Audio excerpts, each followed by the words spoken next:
Tonight, as usual, it is a potpourri of stories we bring to you with the extra touch. It is good news for Zungeru Power Project as the federal government moves to remove all impediments towards the completion of the infrastructure. Better news still, the strike action embarked upon by electricity workers has been apprehended by Labour Ministry. Wait for the details. The rains are here. The floods are ravaging. What mitigation steps are available? We'll get to that. On a sadder note, we bring to you the story of the tragedy of students who went celebrating a successful WAEC examination outing and never returned. But on they say, life must continue. So we have stories on Nigeria and its rice, cassava revolution in Ondo, and a lot of other interesting stories. But need I say it all here? No, I guess not. Just stay with me for much more on this edition of News Extra. After all, the taste of the pudding is in the eating. I am Fatima Umar Buba, and joining you to thank Ian Region for holding forth beautifully last week. Tonight, I'm back on the beat and we booga together. Don't forget you can follow this news broadcast live on our website nta.ng/live and all our social media platforms displayed on the screen for updates. Obstacles to the construction of the 700 megawatts Zungeru hydroelectric power project may have been dismantled following the approval of additional 2.7 billion naira by the Federal Executive Council for the compensation and resettlement of the affected communities. Minister of Power Abubakar Aliyu announced this while briefing journalists after the council's meeting presided over by President Muhammadu Buhari. State House correspondent Adam Osogbo reports that 765.9 million naira has also been approved for the completion of the NDDC forensic audit exercise. To be the second largest hydroelectric power station, the 700 megawatt Zungeru hydropower project is being constructed at $1.3 billion. 25% of the amount is to be contributed by the federal government and 75% a loan facility from the Chinese government through the China Exim Bank. However, issues of compensation and resettlement of the more than 22,000 persons in 98 communities have been the bane of the power project. And this obstacle has now been cleared by the federal government in its renewed determination to complete the project for enhanced power supply in the country. And the council graciously approved 2,740 million naira for the updated rates of building structures of compensation and resettlement of the communities affected by the construction of Zungeru hydroelectric power project, which will revise the subsisting amount from 19 billion 640 million naira to 22 billion 380 million naira. The minister used the opportunity to reassure Nigerians that the Buhari presidency is not relenting in efforts at ensuring incremental power for enhanced socio-economic development of the country. Since July 1st, we have not gone below 4,000, but we are unable to reach 5,000 because of the gas issue. For instance, we have 4,600 as of yesterday evening. I have not even mentioned the fractions. It could be up to 0.9. I believe you have been noticing some improvement these days.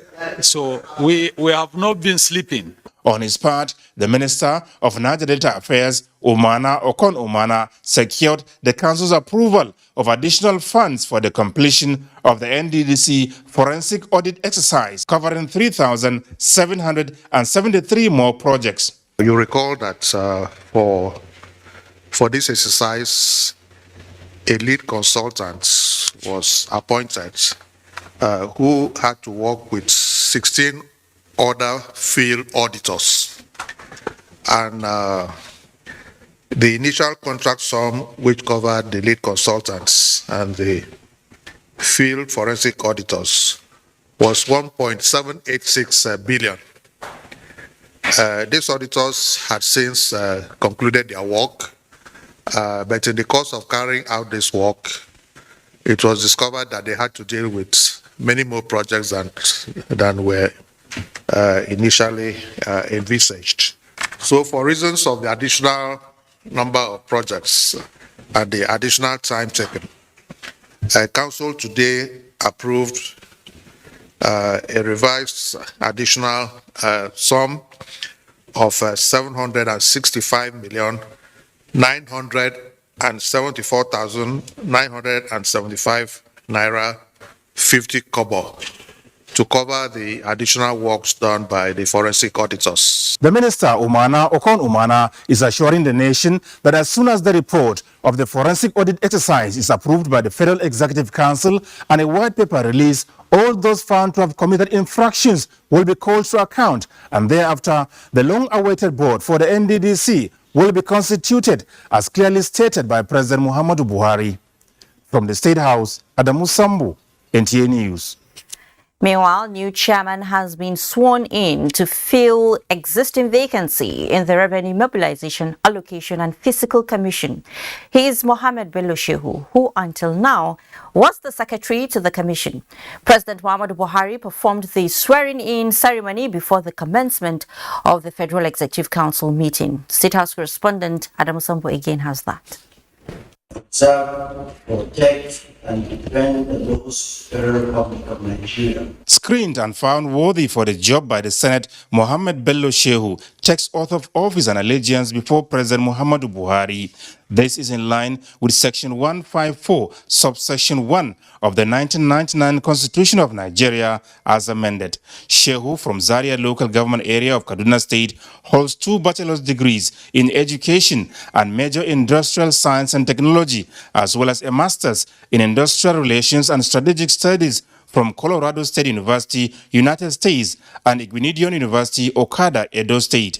Before his appointment as Secretary, Revenue Mobilization, Allocation and Fiscal Commission, the new chairman of the commission worked in both private and public sectors in Nigeria and the United States between 1993 and 2020. I must give thanks to Allah subhanahu wa ta'ala for making Mr. President to bestow this big responsibility on my person.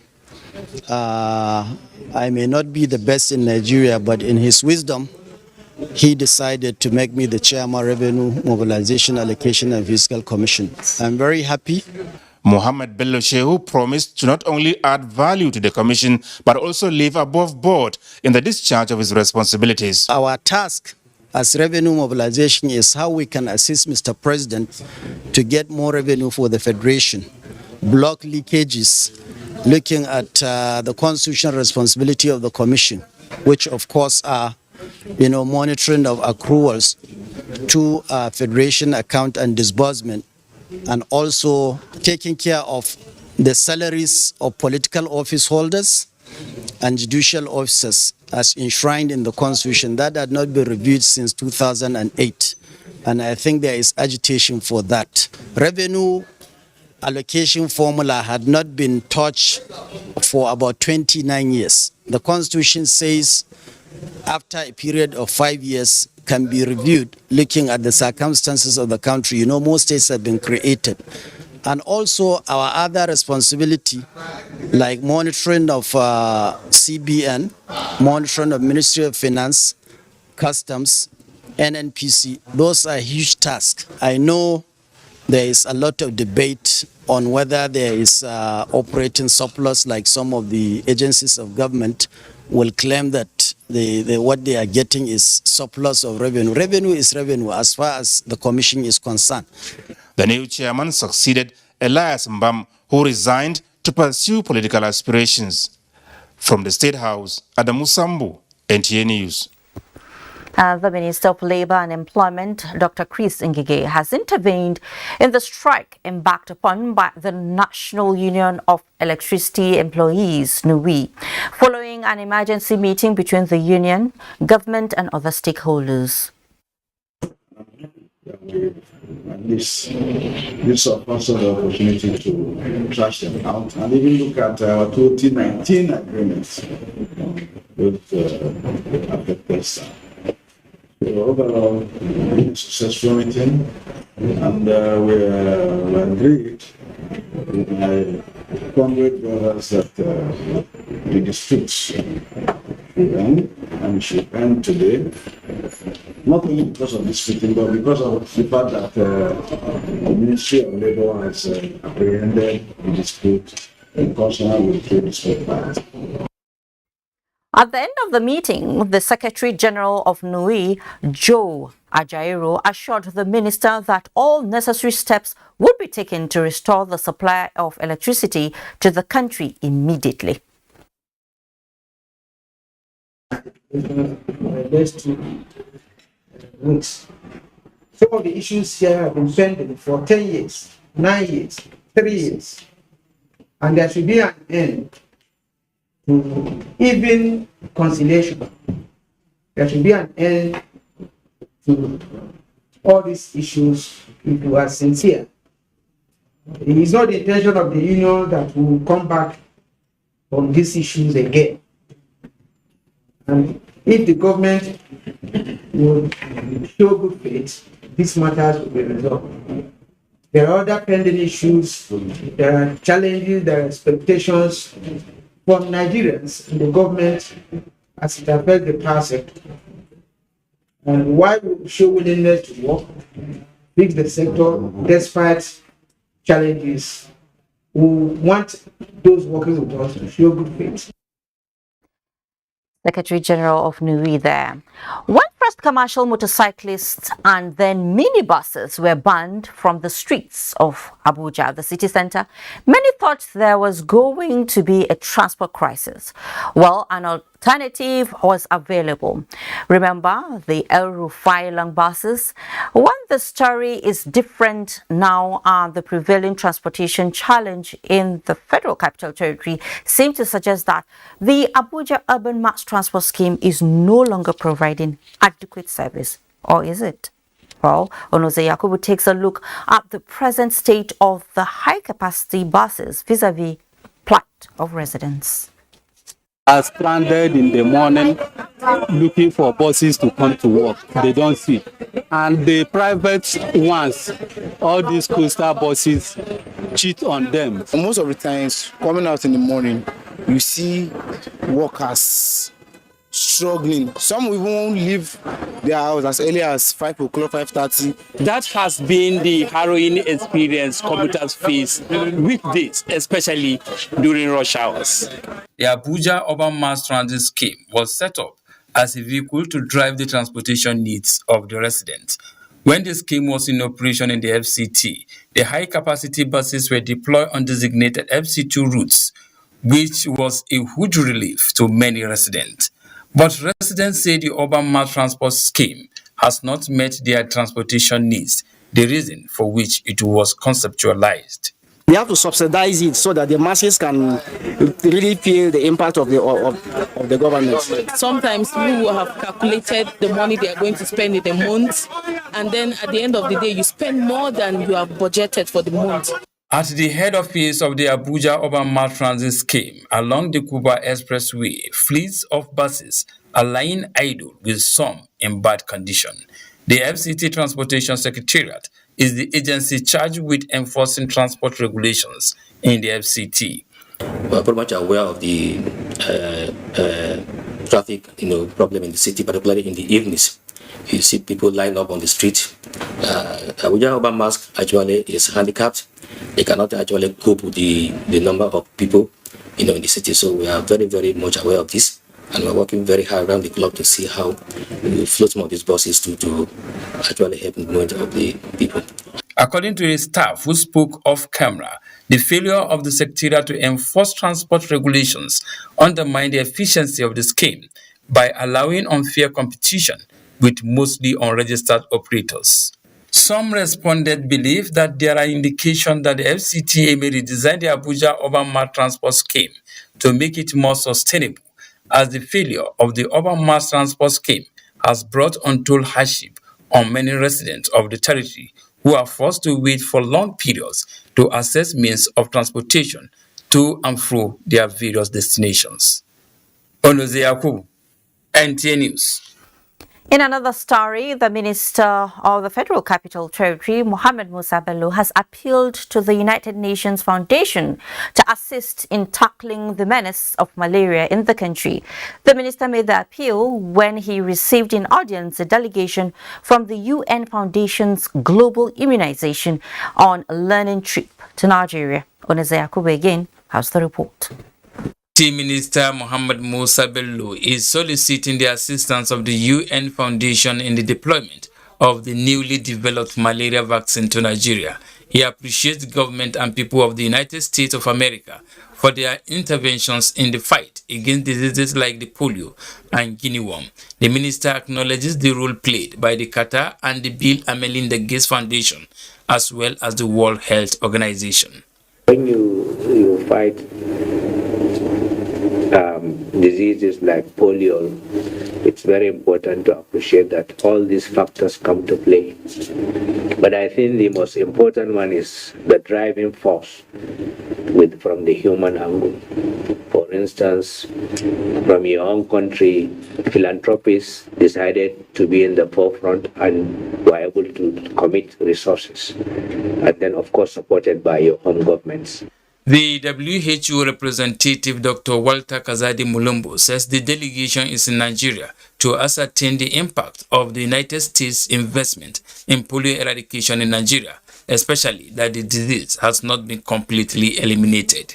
The trip would like to know how Nigeria has used U.S. government investment in polio, but also to strengthen some other areas like immunization. As you know, on our minister, that there is a new global strategy for polio eradication. The UN Foundation was established as a charitable organization to support the United Nations on disease control and eradication in Nigeria and in sub-Saharan Africa.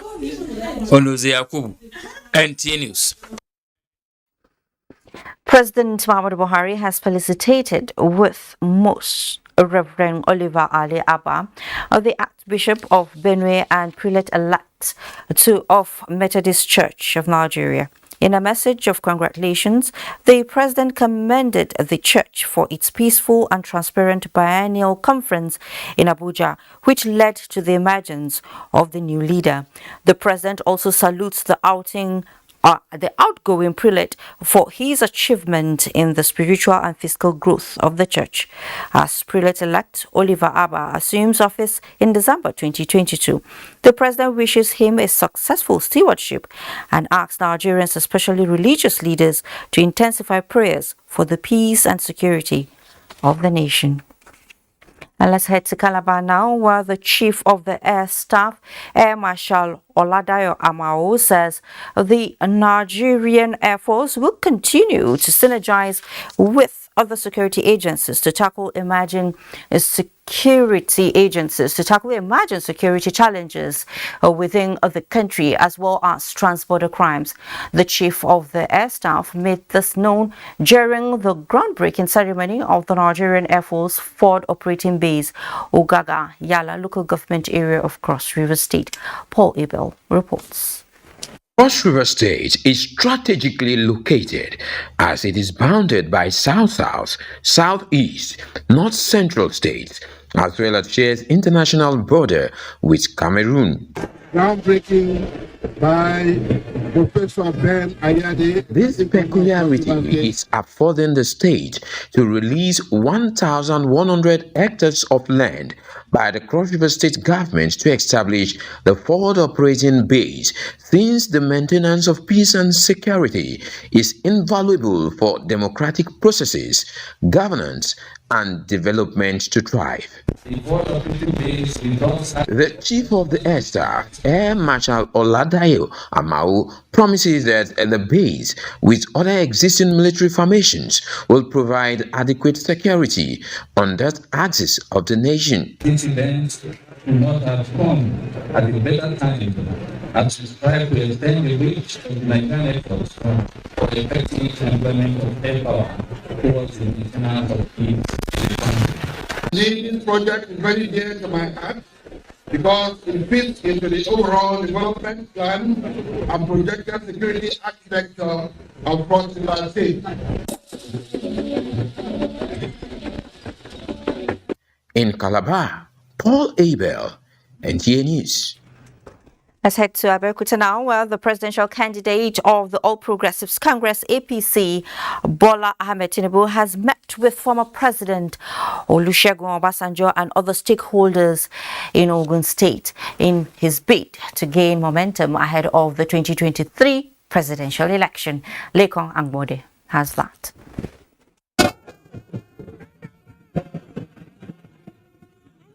Accompanied by the Speaker, House of Representatives, Femi Gbajabiamila, former EFCC chairman Nuhu Ribadu, among other APC leaders.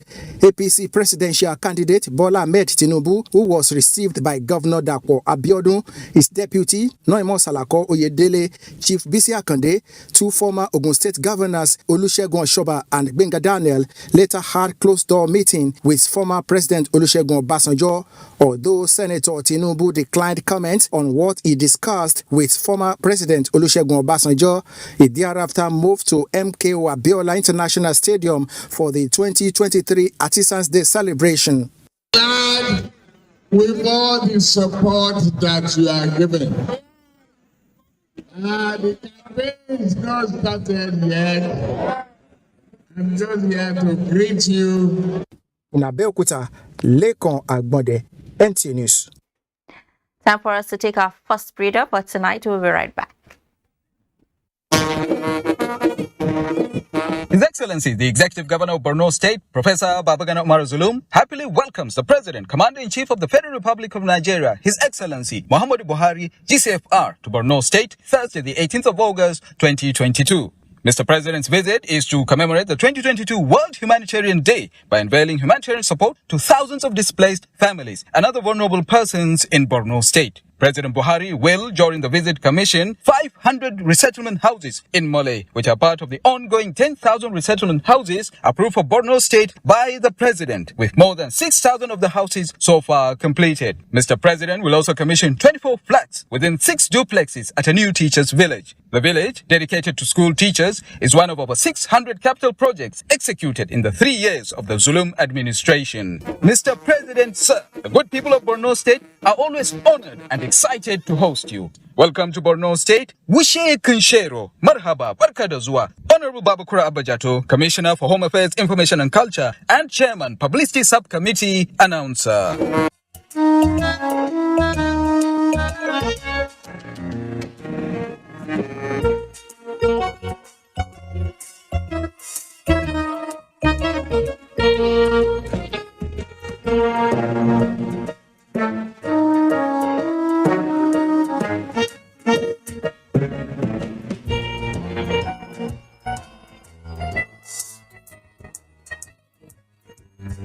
Smart Cash, the secure way to send and receive money, pay bills, and buy airtime and data. Dial star 939 hash from any network to get started. I beg. I want to put Smart Cash wallet.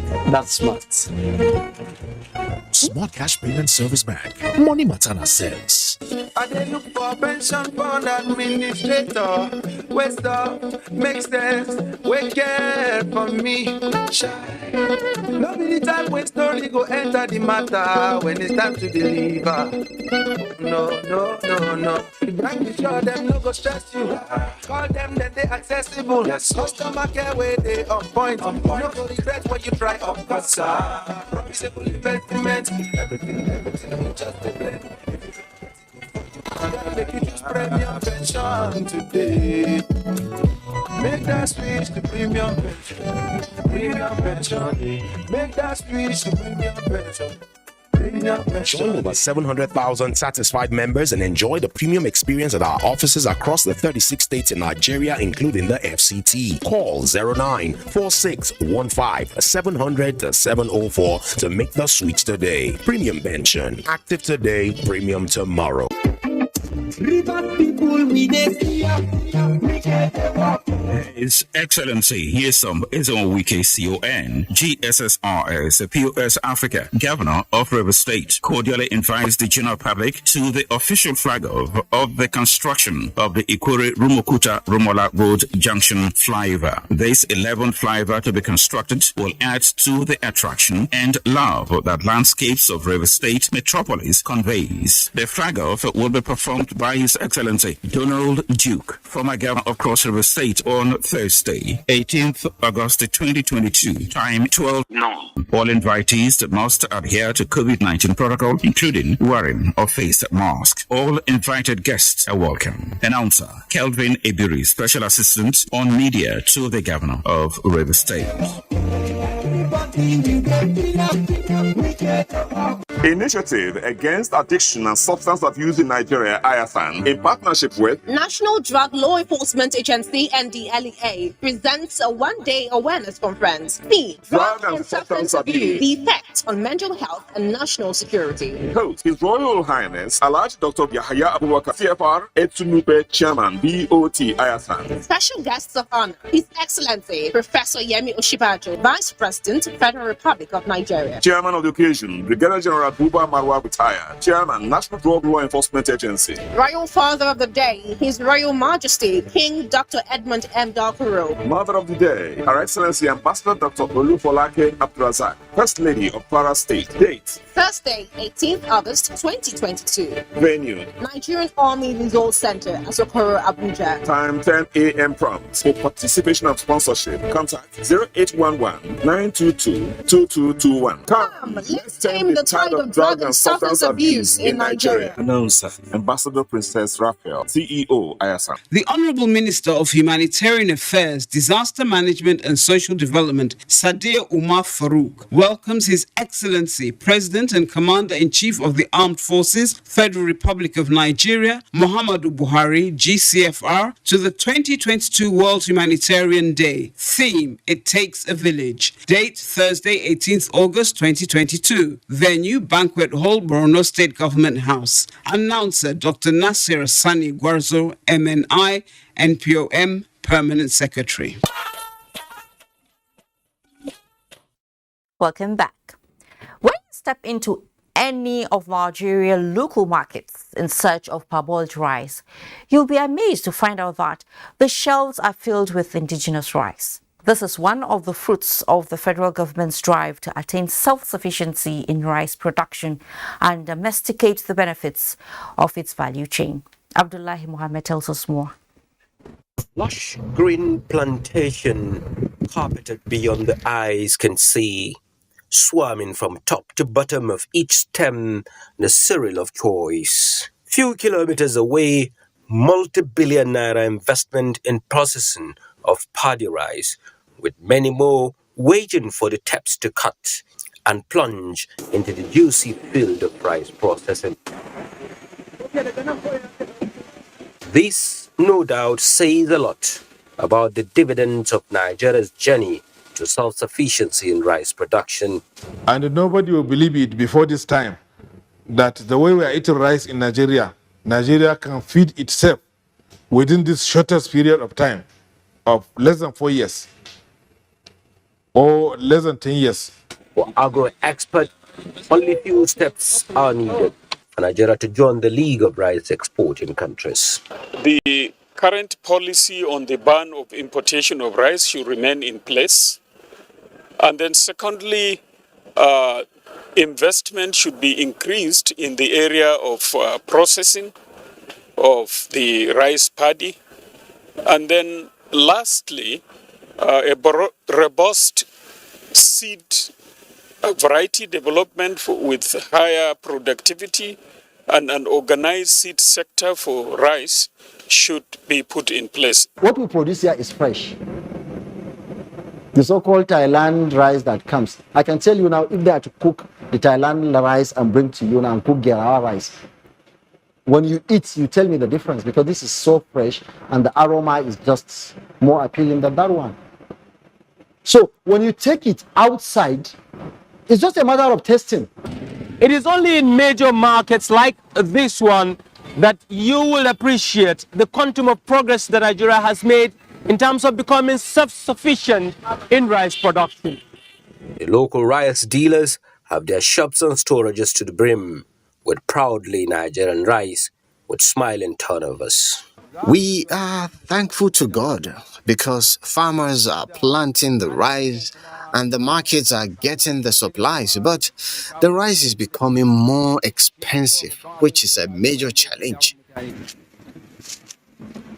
But the kings in the rice value chain are made on the farms. Here, the hands that dips into the wetlands nurtures the precious cereal, and the reward is immeasurable. In Abuja, Abdullahi Muhammad, NTA News. Sure, immeasurable, Abdullahi. Now, if life were to be a pot of gold, many would have been in abundance. But how much more could this expression mean to those who may not even have a wish to make amidst hardship? Now, this is where the NEAR Foundation comes in, an organization committed to reaching out to scholars for more than a year across boundaries. Abubakar Akwanga will tell us all about them. Established in February 2021, NEAR Foundation is dedicated to lifting thousands of souls out of the circle of poverty without a price. With a clear vision centered on charity and care, NEAR Foundation reaches out to 20 states across the country and neighboring Niger Republic and Cote d'Ivoire with more than 1,500 cows during Eid al-Adha celebration. The intervention, which puts smiles on the faces of the less privileged population across more than 70,000 households, was a gesture to remember. With the foundation, many do not have to walk far away, as the assistance they seek may just be near their doorsteps, within and outside the country. In Abuja, Abubakar Akwanga, NTA News. And to judicial matters now, the High Court of the Federal Capital Territory sitting in Abuja has restrained the Oyo State government and 4 others from further interference with the contract of the 32-kilometer east end wing of the 107-kilometer proposed Ibadan Ring Road. Justice Josephine Obano gave the order in a ruling on ex parte application by another construction company, Any Consortium Limited.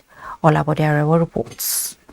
Trimmed in the interim order issued by the High Court of the FCT are an Abuja-based construction company, Greenberg Limited, the 2 owners of the company, the Oyo State government, and the Attorney General for Oyo State as defendant respondents. The claimant applicant is ENL Consortium Limited. The cause of action is the award, alleged unlawful termination, and the reward of the 32-kilometer east end of the Ibadan Circular Road project in Oyo State. In the statement of claim, the claimant, ENL Consortium Limited, told the court that the contract, which is now the subject of litigation, was awarded to it by the Abiola Ajimobi administration in 2017 on contractor-financed agreement basis. However, against the said agreement, Greenberg Company allegedly took over the said project site after it was re-awarded to it by the incumbent administration. The Ibadan concession of Circular Road is contractor financed, and ENL has spent about 7 billion on equipment and work done for a project that has lie idle for over 14 years. If it's to be terminated, we should be paid all our dues plus termination penalty. As a way of preserving the rest, pending the determination of the substantive suit, the High Court of the FCT gave an interim order restraining all the 5 defendants.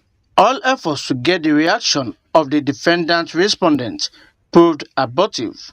In spite of the interim order, it is in evidence before the courts that Greenberg Construction Company is allegedly continuing with the construction work.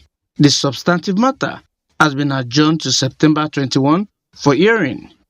In Abuja, Olabodere, NTA News. River State government is remodeling and giving a facelift to some hitherto dilapidated state property. This is in a bid to rebuild the state and change its landscape to boost the economy of the state. Ogidi Nwekwere reports. Story water lines building and a new 4-story building in the same premises is another significant step in the actualization of the vision of the River State government in rebuilding Port Harcourt. Governor Nyesom Wike knows that the remodeled building has transformed the landscape of water lines. The building is to be operated under a public-private partnership to ensure effective maintenance. One day, you will give account of your self. I will give account. And account I'm going to give River State, he gave me this opportunity, see what I've done, I defended River State. I will never sell this state for one couple. I will never. No amount of money, no amount of position you will give me would make me to sell this state. I will not do that. Former Governor of Kogi State, Alhaji Ibrahim Idris, commended Governor Wike for embarking on projects that have direct bearing on the people, adding that leadership is about improving the well-being of the people. Governor Wike has become a rallying point, not only to the people of River State, but by extension, the entire country. Because of his consistency, courage, visionary leadership, I encourage you to remain steadfast. The 4-story remodeled water lines building and another new 4-story building built on the same premises are fully equipped with modern facility to make for a conducive office environment for workers. Observers say the project further demonstrates that speeches made on the podium of campaigns can be translated into walking the talk. In Port Harcourt, Ogedi Nwekwere, NTA News. And to a sad one from Lagos, where 4 families are currently thrown into mourning following the drowning of their children at one of the private beaches in Lagos. Diana Ajale, who visited the scene of the incident, reports that so far only 1 female body out of the 4 victims has been recovered as search operation continues. The private beach is one of the popular relaxation points in Lagos and attracts multitudes of fun seekers to have a feel of nature. Although schools are currently on a summer vacation, 6 senior secondary school students who went to the beach were in their school on Victoria Island earlier in the day to collect their 3rd term results, after which they proceeded to celebrate their successes at the beach. 2 escaped alive, while 4, 2 males and 2 females, were not able to make it back home. According to the beach manager, who spoke off camera, customers are banned from visiting some areas of the beach, while swimming is prohibited, especially for a particular age bracket, as clearly indicated on the ticket sold at the entrance. Police Public Relations Officer, Lagos State Command, Benjamin Hude, said the development is unfortunate. While the search was going on, parents of the deceased were also on ground to see things for themselves. Well, they just have to speak to their children and words, especially teenagers amongst them. They need to talk to them to be mindful about where they go. And we also advise beach managers to, in addition to having lifeguards, they should also place a warning sign, a warning board in unmanned areas of their beaches. Search continues for the remaining 3 bodies. The family are hopeful that their remains will be recovered for proper closure. In Lagos, Diana Ajale, NTA News. We are hopeful too, Diana. Now, President Muhammadu Buhari commiserates with family of veteran journalist and former Chief Press Secretary to Military President General Ibrahim Badamasi Babangida, Chief Duro Onabule, who passed on Tuesday at 83. The president knows the commendable contributions of the respected journalist to development of Nigeria, especially his role in stimulating robust debates with insightful articles while working variously as editor of National Concord and Chairman Board of Directors of the Nigerian Television Authority, the NTA. President Buhari condoles with the former military leader, the Nigerian Union of Journalists and the Nigerian Guild of Editors over the sad loss. And former military president General Ibrahim Babangida says he received with profound sorrow the news of his former advisor, Chief Duro Onabule, who passed away this Tuesday at the age of 83. General Ibrahim Badamasi Babangida, in a statement he personally signed, refers to the deceased as his elder brother, stating that for 8 years, the highly accomplished journalist and man of letters stood by him as he tried to re-engineer the country, describing late Onabule as an intelligent, patriotic Nigerian with absolute fidelity to the unity of the nation. The former military leader says he remembers the deceased loyalty and support even long after they both left office, adding that he was happy to see that after over 50 years of journalism practice, Onabule continued to sparkle as a public analyst, columnist and chairman of the board of directors of the Nigerian Television Authority. It was a great shock that the management and staff of the Nigerian Television Authority received the news of the passing away of the immediate past chairman of NTA board, Chief Duro Onabule, this Tuesday, 17th of August 2022, at the age of 83. The acting director general, Abdul Hamid Saliu Dembos, in a statement noted the successes recorded by the NTA under the leadership of the late media expert in policies, content facilities and manpower development. He, on behalf of the management and staff, condoles with his immediate family, government and people of Ogun State over the loss of this journalist par excellence whose track record of service and professionalism earned him respect of colleagues and others, as well as being the spokesperson of the former military head of state, General Ibrahim Babangida. The acting DG praised God to grant him eternal rest and the family the fortitude to bear the loss. In the meantime, the Ogun State Governor, Dakbo Abiodun, has expressed grief over the demise of the veteran journalist, Chief Duro Onabule, who passed on at 83. In a statement, Governor Abiodun said he received the death of the Ijebu-Ode-born foremost journalist with a shock. The governor, who described Onabule as one of the finest experts of the pen profession, noted that the nation would not forget his role as the mouthpiece of the military government of Babangida's regime. Governor Abiodun, while commiserating with the deceased immediate family, Ijebu-Ode, and the entire state, prayed for the repose of the soul of the former journalist and journalism guru. Former chairman of NTA board management, late Chief Duro Onabule, has been described as an honest philanthropist whose commitment and sense of duty has earned him the status of a statesman. The submission came from mourners who have been trooping to his Dolphins Estate residence in Lagos to pay their last respect. Adinita reports. The home of late Chief Onabule continues to host mourners who are paying their last respect, each one of them with valid impression of who the man was. Very general, sorry nice to the family, but God knows best.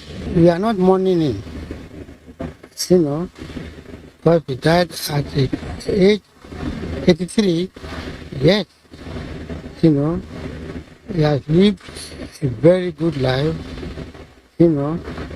a philanthropy to the core. More often than not, the most interesting part of it is that most of us don't even agree with him on politics, on economic matters or anything, but he encourages you to actually disagree.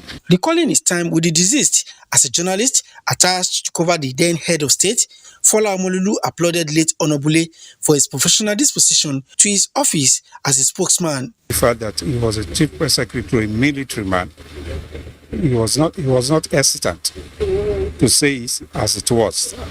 Up to now, I still looked up to him. I still read his columns in one of Nigeria's newspapers. For the widow of the deceased, a strong partner and friend of over 45 years has gone. We are all together from daily times before he went to Concord, and then from Concord to Godan Barracks. We are all together. I thank God for his life. Late Chief Onabule died a month and 11 days to his 84th birthday. In Lagos, Adeni Itaiwo, NTA News. He would have been 84 on September 27 this year, but for his sudden demise this Tuesday, while the news of late Chief Duru Onabule's death came as a shock, reverberating beyond the media fraternity. Echoes of his life and times as a veteran journalist is equally loud. In this package, Adenita House serves us snippets of the life of a man whose stay on earth was defined by his speaking pen. Fairly handicapped in life. It depends on you. His dripping pen earned him a nickname, the editor, even when he was just a secondary school student in CMS Grammar School, Lagos, between 1955 and 1960. That nickname was later proven so true and assumed a life of its own in 1984 when he became the first national editor of National Concord, 23 years after cutting his teeth in journalism at the defunct Daily Express in 1961. I knew he helped so many grammarians who wanted to go into journalism to pick a cue. And I can tell you for free that one of them, who happened to be a lawyer, ended up being a journalist because of his encouragement and the way he tutored him. His rise to prominence on the back of his pen, also as a columnist of repute, continued with a fitting appointment as the chief press secretary to former military president Ibrahim Babangida between 1985 and 1993, when he deftly managed the information machinery of government at a critical time in the history of the nation. Even at 78, he was well sought after. His last appointment came at that period in 2017 when he was appointed as the chairman, NTA Board of Management by President Muhammadu Buhari. A man of panache, in love with white, complemented by a charming smile, Otumba Onobule was an accomplished media professional with awards of recognition within and beyond the shores of Nigeria. Among several others, he was an officer, Cross of the Order of Merit, Federal Republic of Germany, member of the Victorian Order, United Kingdom, and on the home front, Jagmolo of Ijebuland in Ogun State. These and more, some of the man, as now lies cold, is pen still and quiet. But his legacies remain warm in the heart of men. In Lagos, Adeni Itaiwo, NTA News. He will sure be missed. Now another break beckons. Please stay.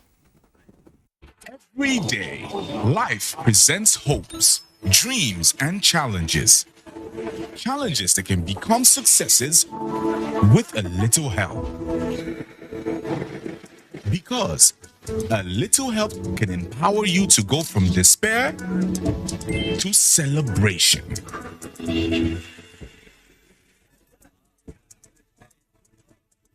A little help can keep you going until the race is won.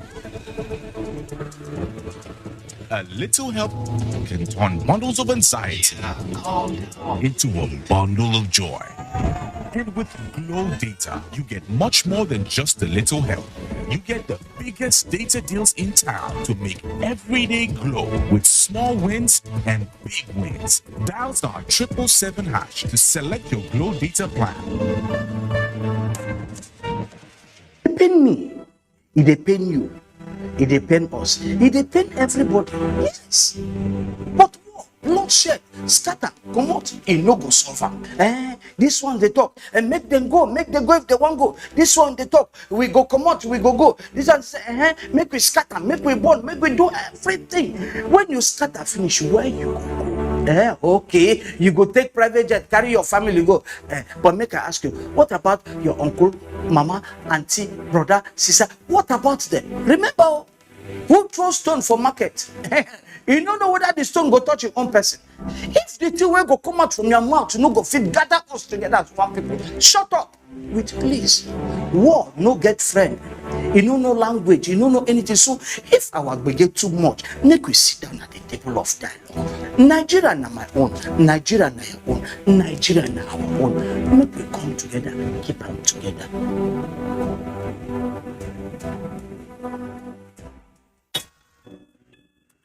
Every morning is an opportunity to take your hustle to the next level.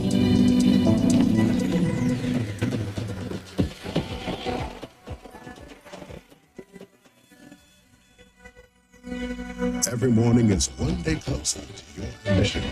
So, make every morning count. Start strong, finish strong. Nescafe.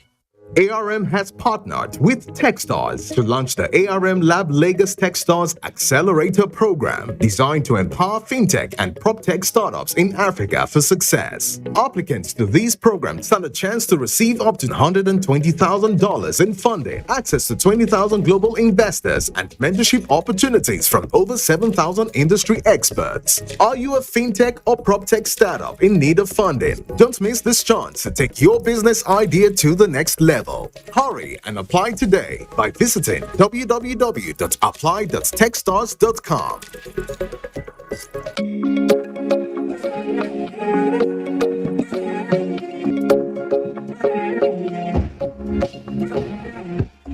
Fighter from Niger, 60 years of comfort. Quality is fighter, Quality is fighter, fighter for sure.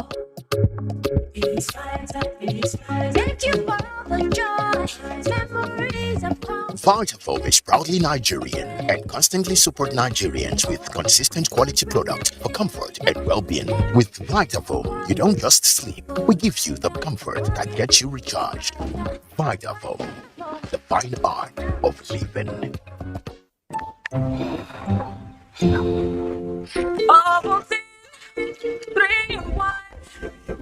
Has great taste. Big day ahead. Yummy, yummy, full of nourishment.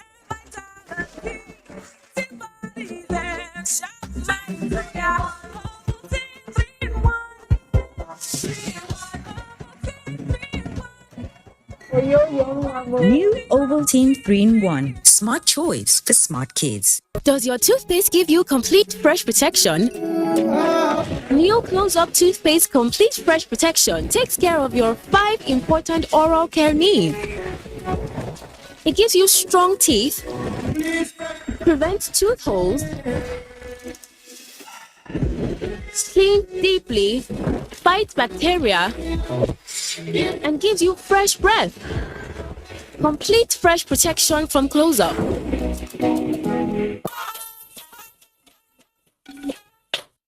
Thanks so much for staying. World Trade Organization says trade is the solution to multiple challenges faced by the world as investors in the capital market lose 9.87 billion naira. Musa Abubakar brings us up to speed with that and more. Musa, it's over to you. Thank you, Fatima. Let's begin with trade and food policy outlook. The World Trade Organization, WTO, says trade is part of the solution to multiple problems of food and energy crisis the world is facing. The WTO chief Ngozi Okonjo-Iweala stated this at a press conference on trade and food outlook in Davos. With the simultaneous challenges, Okonjo-Iweala said global solidarity is needed as against one country solution. She explained that the WTO has revised down its projection from 4.7% growth in merchandise trade for 2022 to 3% and 3.4% in 2023. This is due to uncertainties that is at the downside. Composed of key UN agencies or UN related.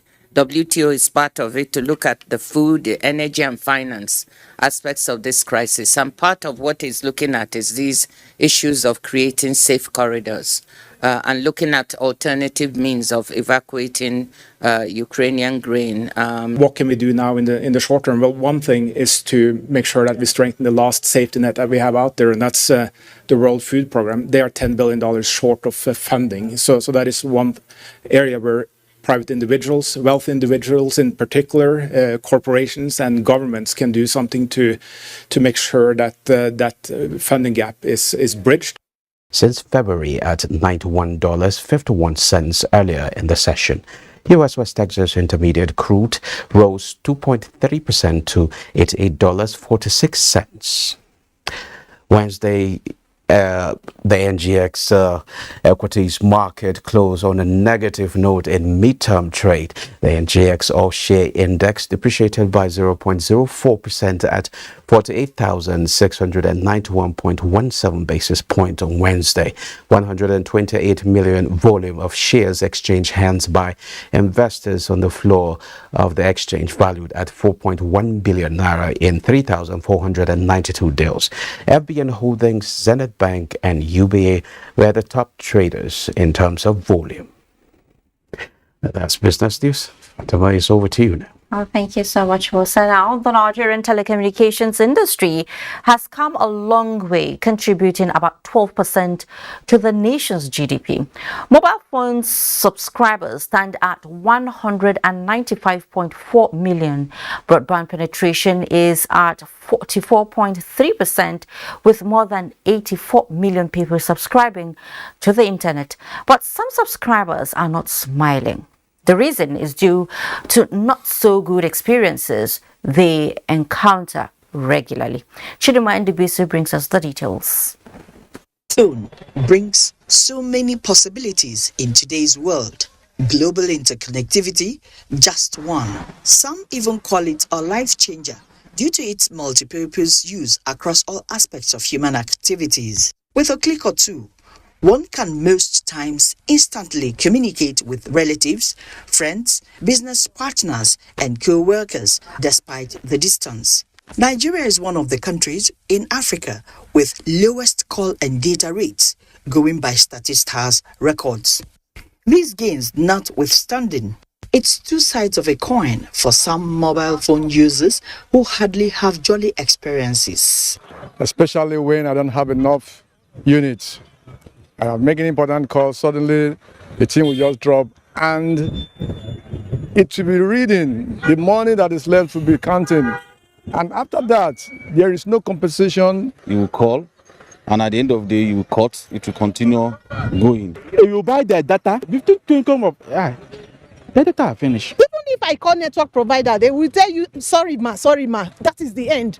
And nobody will refund the money. What could be responsible for these outcomes?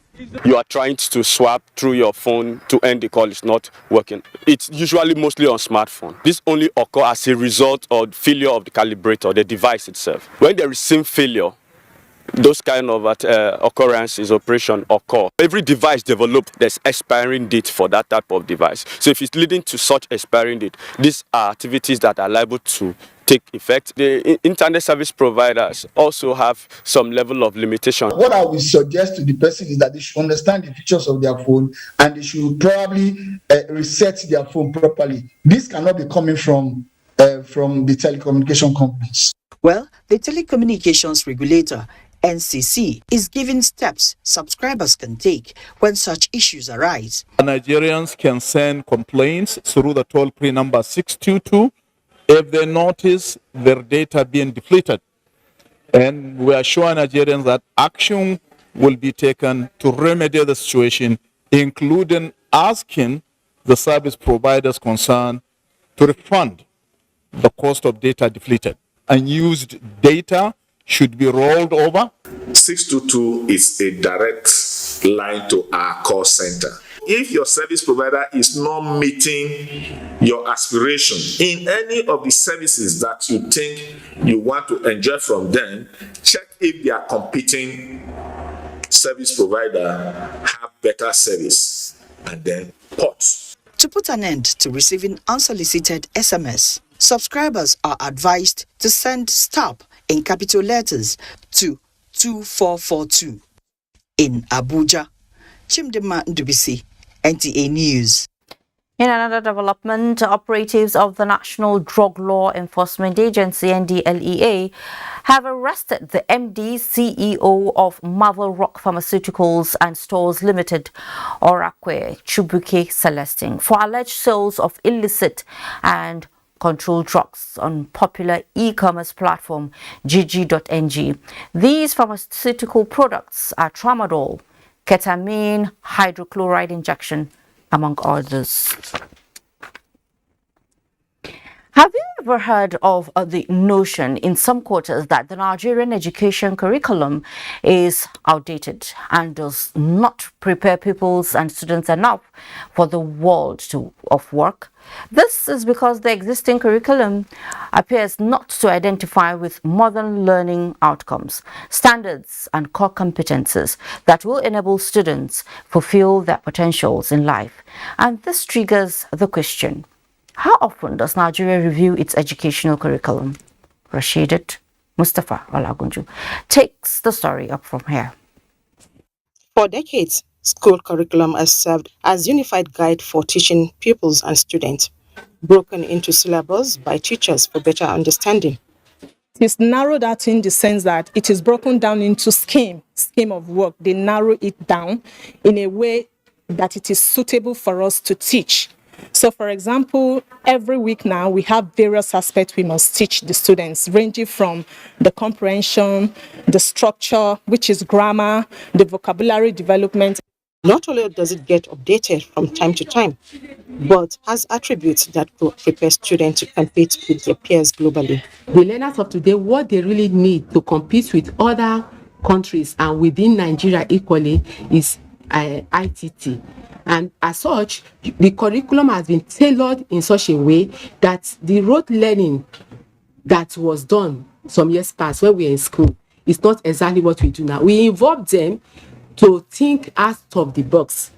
When you teach a child, you evoke critical thinking from that child. But then, the current school curriculum was last updated in 2015, making it obsolete and above the recommended duration before update, which could be a great challenge for the education sector. Even though the Nigerian Education Research and Development Council says consultations have been concluded with stakeholders, no date has been fixed yet for the update. This is made worse by insufficient funding. We are now coming to what we call a high-level group that would sieve out the result that we get so that we have a benchmark for the real review itself, that is at the senior secondary education level.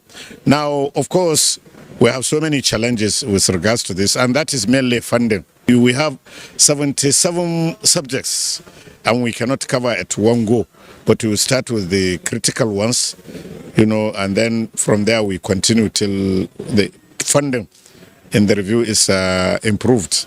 Since the last update, the education sector has witnessed a series of changes necessitating timely review of teaching and curriculum. And we are trying to incorporate what we call the 21st century core skills. The issue of being creative, about the IT and so on. So I'm sure by the time we do, our students will be very, very comfortable to compete in the global issues going on. Similarly, the null in the education sector arising from COVID-19 pandemic and prolonged downturn by ASU no doubt impacted negatively on education in Nigeria. So much to ponder and many questions begging for answers. Rashidat Mustafa Olagunju, NTA News. And the head of the Civil Service of the Federation, Dr. Folashade Yemiasan, has urged permanent secretaries to prioritize training and retraining of civil servants in their ministries, extra-ministerial departments and agencies on information and communication technology in order to speed up the implementation of the ongoing digitization process. In a statement, Dr. Yemiasan explains the level of implementation of the digitization process in her office and the efforts of the government in fast-tracking implementation, which includes upgrade of local area network by Galaxy Backbone across MDAs, National Policy on Virtual Engagement, approved by the President in 2020. The head of the Civil Service of the Federation says the implementation of the digitization process has been decentralized to be driven by the permanent secretaries in their respective MDAs, with priority placed on budgeting and adequate staff training. She also advised on alternative source of funding other than the annual budget. And in Osogbo, it's another exciting moment in commemoration of the annual Osun Osogbo festival as the Nigerian brewery brings to Osogbo Osun populous Goldberg Night Groove. Joshua Ogunjide reports Ace Fuji artist Abbas Akande, popularly called Obesere, performed to get guests into the groove.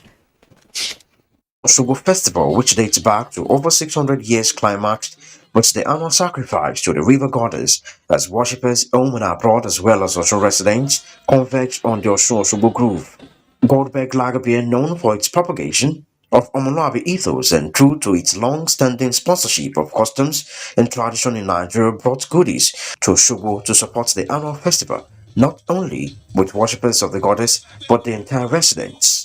We are here to also showcase that we are part of the culture in everything. And we've gone to the group and everything. We see the king, and this is the celebration part. For other brands, they are all good, fantastic brands from Nigerian brewery. But for the Omoluabis in the southwest, Goldberg is number one.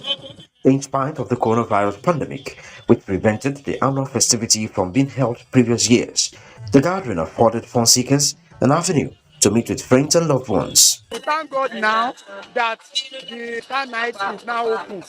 They used to do it once in a year, like this, so we're enjoying it tonight. We are having fun, at least something that should be encouraged, that should be done once in a while. The arrival of the Ace Fuji artist Obesere at the Star Arena brought an unforgettable sensation to the floor. It was time for the raffle draw. Ticket number 0025858. On our table, we win rice and Indomie. Thanks to Nigerian break, because I didn't even know they even pick our tickets. All the way from Lagos, I came down here to celebrate Osun Osogbo with Goldberg, and I'm happy to be here. With the amusement here, even the Osun Osogbo goddess will be more than elated with the groove happening in her honor at Ogoluwa axis of the state capital. In Osogbo, Joshua Ogunjide, NTA News. Over the years, Nigeria has experienced flooding in different dimensions, and this year's conversation is building up with recent indices that leave a better taste of affected communities. Guests on Good Morning Nigeria are making recommendations on taking structural and non-structural measures, establishment of strong and functional disaster management agencies at the state and local government levels to mitigate flooding in Nigeria. Thomas Obetere reports. Incidents where countless of property, including human lives, are lost to flooding, in spite of the Nigerian Meteorological Agency early warnings and prediction, is heartbreaking. A situation guest on Good Morning Nigeria attributed to factors like erection of illegal structures in waterway, lack of political will at the state and local government levels, lack of social inclusion at the grassroots, as well as indiscriminate dumping of refuse. For us as an agency, we look forward to seeing our prediction being translated into action at the state levels where these events occur. For now, we are still moving, we are still expecting river flooding, rivers Niger and Benue. We don't know what is going to happen before the end of this August, and September is the peak, actually. We shouldn't allow the environment to be taken over by the negativities of the climate change. As soon as we take over the environment, that means everybody is involved, the town planner, the estate managers and estate developers, everybody involved, then we'll be able to have a very good environment, and we will not allow anybody to come up and build waterways or dump refuse as we are seeing. Guests are emphatic that adequate monitoring of climate change with a view to act swiftly, proper waste management system, strengthening of collaboration between relevant agencies and other stakeholders through awareness creation will go a long way in solving some of the problems. Disaster management is everybody's business. All of us must prepare to take action, because one person in action is going to affect other people who are involved in the disaster management cycle. And most of the time, we used to discuss with civil society groups for them to continue making advocacy visit to various areas and to give them sensitization on how to avoid most especially making construction or buildings along the waterway. Recent cases of Bauchi, Jigawa, Lagos, and Edo State are eye-openers, and the guests also believe that NIMET red alert of 17 more states should be taken seriously. They advise opening and expansion of all waterways in flood-prone areas. Adequate preparations and implementation of recommended policies should be paramount in mitigating flooding in Nigeria. In Abuja, Thomas Ogbateri, NTA News. Noise pollution remains a menace which impacts negatively on the physical, social and psychological well-being of man. Unfortunately, people exposed to this environmental problem are hardly aware of the health risk that comes with it. To save them from such and the rest of us who are aware, there is need for concerted efforts in monitoring and regulating noise pollution control laws. Chidibere Onya tells us more.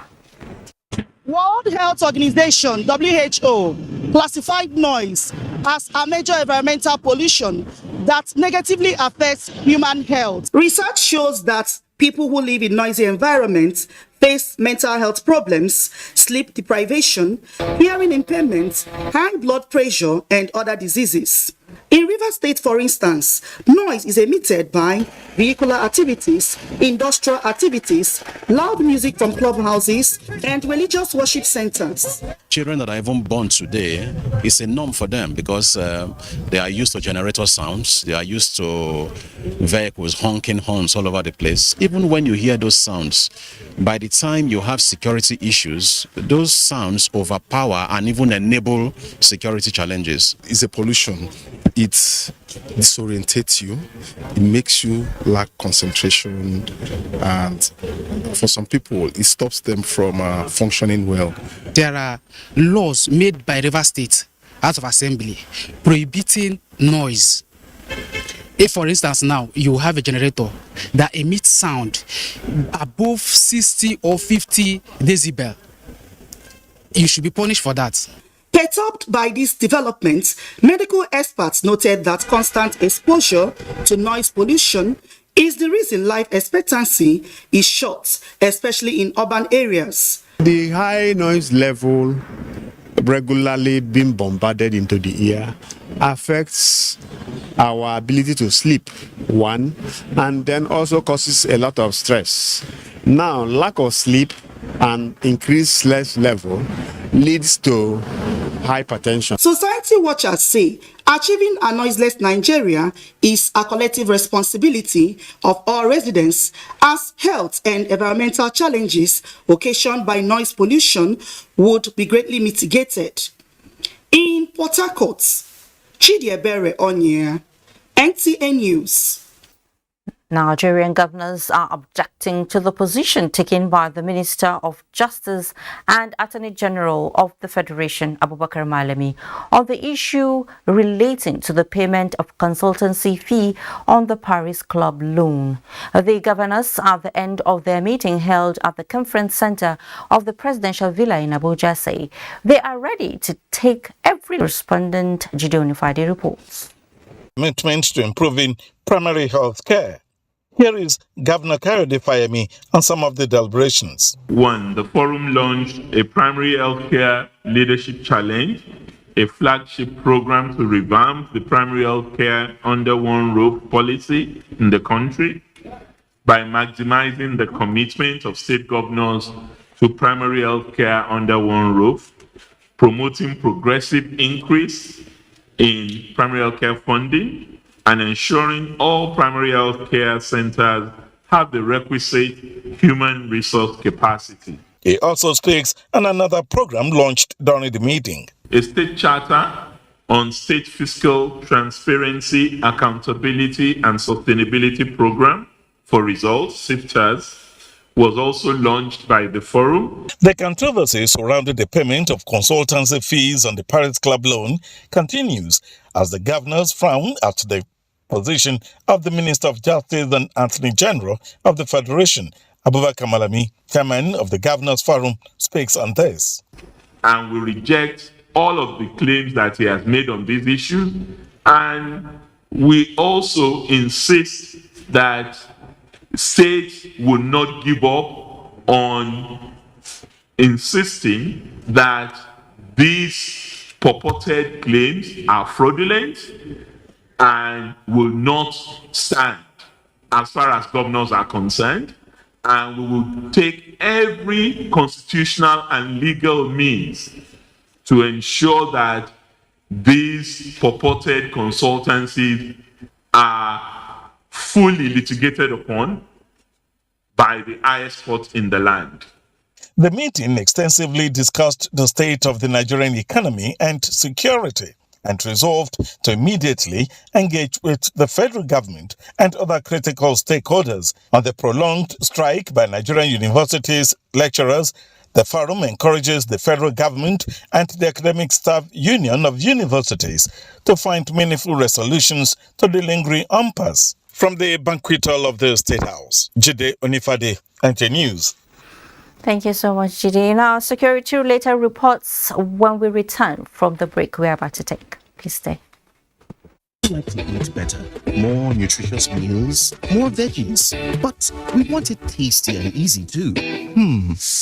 No cubes, that's the secret. Made with real ingredients like chicken, parsley, and garlic, and enriched with iron, so your meals are better for you and more delicious too. That's the cocoa. Let's give it some accolades. Change your world by changing what's on your plate.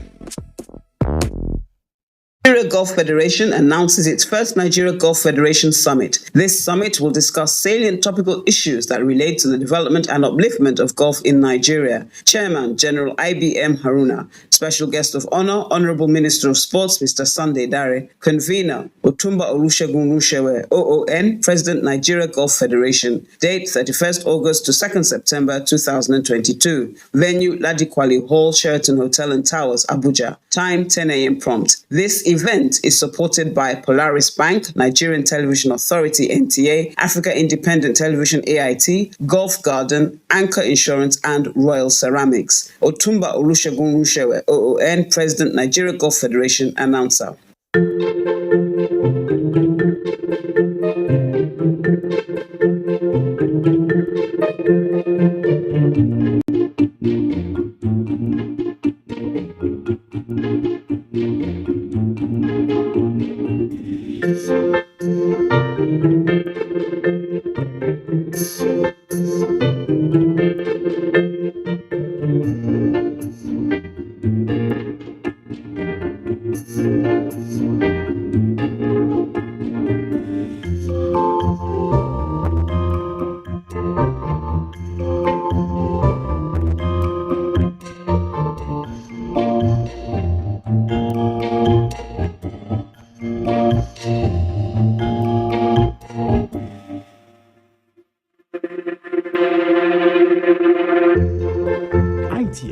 Developing the nation's human resource.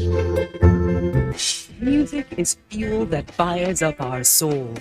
Today, African music has a dominant place on the world map. This massive music movement creating waves across the globe. I have seen the evolution and the growth of this industry. But every movement starts with a story. And the best place to start any story is at the very beginning. There's a primordial energy that can only have come from Africa. The SKM Kafan announced the passing into glory of our beloved matriarch, Mariamu Lami Mka, born May 4th, 1932 to August 3rd, 2022. She was aged 90 years. Funeral arrangement: Thursday, August 18, 2022. Service of Sons. Venue: St. Piran's Anglican Church, GRA, Jot. Time 4 p.m. Friday, August 19, 2022. Funeral service. Venue: St. Piran's Anglican Church, GRA, Jot. Time 10 a.m. Interment follows immediately after at the family residence at 15 Naragata Avenue, GRA, Jot. Those who walk uprightly enter into peace. The find rest as they lie in death. Ambassador James G. Nka for the can't feel at home in this. Welcome back. Spate of insecurity in parts of the country has kept government and relevant agencies on their toes seeking solutions. The use of non-kinetic response approach is one strategy being recommended after a national summit in Abuja. Kenneth Nanim reports that collaborative agencies are the instance of the National Orientation Agency (NOA) put in perspective recommendations of the summit for adoption. Insurgency, banditry, kidnapping, armed robbery, pipeline vandalism, and crude oil theft pose security threats in parts of the country, and security agencies are expected to deploy kinetic means to contain all of these to guarantee a safe and peaceful environment for development. Both recommendations at the National Summit on Non-Kinetic Response to Insecurity held December 2021 suggested a non-kinetic approach which does not require shooting of bullets, but galvanizes action through inclusive interagency collaboration. To win so many battles is not the function of the military, but it's the function of every citizen. That is the non-kinetic aspect. To mainstream all of these, every speaker is dropping a point into the pool of ideas on the way to go. The Nigerian Navy wishes to assure and emphasize that in our operations we will continue to abide by our time-honored rules of engagement. We will also strengthen relationships with communities and indeed respect the rights of our brothers and sisters. There are all these principles, these strategies, this framework, but the lack of it is the harmonization, the cooperation, and the coordination. That's what I want us to emphatically stress. These ideas, they are sure, will translate into a step-by-step strategy for implementation. It must be civil-military relations anchored, must be community-based, community-owned, community-driven, supported by government, non-governmental organizations, civil society organizations, the media. While citizens await to see more improvement on the security situation, the gatekeeping process to achieve the initiative also lies in their hands. Kenneth Nanim, NTA News. Community texts in the ECOWAS sub-region are designed to promote peace, security and good governance, but implementation by member states is still poor. ECOWAS Parliament delocalized meeting in Banjul. The Gambia is therefore seeking solutions to this challenge. On Ngepa MPs has that. Provision of community texts by ECOWAS is said to be a major achievement for regional political development. Yet, West African countries continue to suffer from an onslaught of political instability, conflict, terrorism, and low cross-border economic development. This meeting of the ECOWAS Parliament Joint Committee on Political Affairs, Peace and Security, Legal Affairs and Human Rights, as well as that of Social Affairs, Gender and Women Empowerment, seeks to promote increased political will by member states to domesticate and implement community texts designed to address common regional challenges and strengthen good governance. Member states must now give full support to the domestication and implementation of all legal instruments relative to the free movement of persons, goods, and services, as well as other protocols aimed at hinking the great people of ECOWAS closer to the ideals of political peace, social progress, and economic affluence.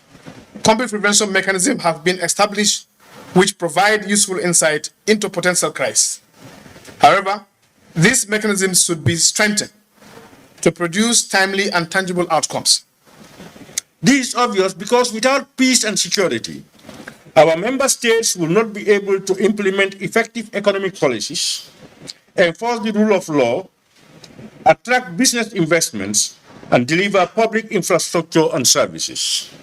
Members of Parliament hope to get the buy-in of heads of government of member states to ensure the promotion of peace and regional stability through the instrumentality of available community texts in the region. Onengie Fine Face. NTA News. Next, a sports update with Kenneth Imabudiki. Nigeria men's hockey team won bronze medal at the just concluded 2022 Men's Hockey Africa Cup of Nations in Accra, Ghana, after beating Kenya 4-2 in the third-place match. Goals from Godwin Sunday Emmanuel, Ibrahim Benjamin and Samaila James ensured podium finish for Nigeria for the first time in the history of the quadrennial International Men's Field Hockey Championship of Africa, which is organized by the Africa Hockey Federation. South Africa emerged winners while Egypt came second.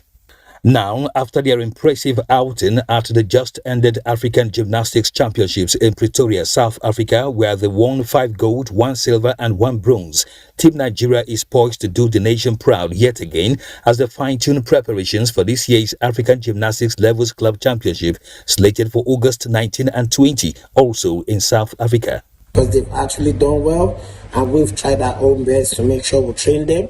We train at the National Stadium. This is not a foreign coach.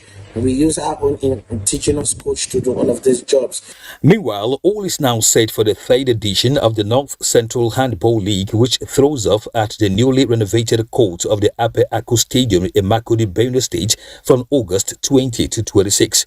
10 male and 6 female teams will compete for honors over 7 days in the championship, expected to help North Central teams prepare for the second phase of the Prudent Energy Handball League in Lagos come October.